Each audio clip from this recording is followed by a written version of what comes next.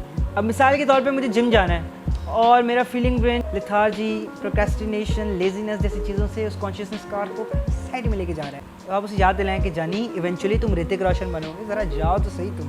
वहाँ पर वो कहेगा कि यार उसके लिए बहुत एफर्ट चाहिए, तो आप बताएंगे इट्स ओके, तुम जाओ और तुम जिम करते वक्त मूवीज़ देखो। तो थिंकिंग ब्रेन को बार्गेन करना है, एम्पथाइज करना है और समझना है, क्योंकि वो रिस्पॉन्सिबल ब्रेन है। ये चीज़ फील्ड के अंदर emotional regulation, cognitive behavioural therapy और एक्सेप्टेंस एंड कमिटमेंट थेरेपी के नाम से जानी जाती है। क्लाउन कार खुद के साथ एक टॉक्सिक रिलेशनशिप है, खुद के साथ एम्पथाइज करना एक बहुत अच्छा रिलेशनशिप है।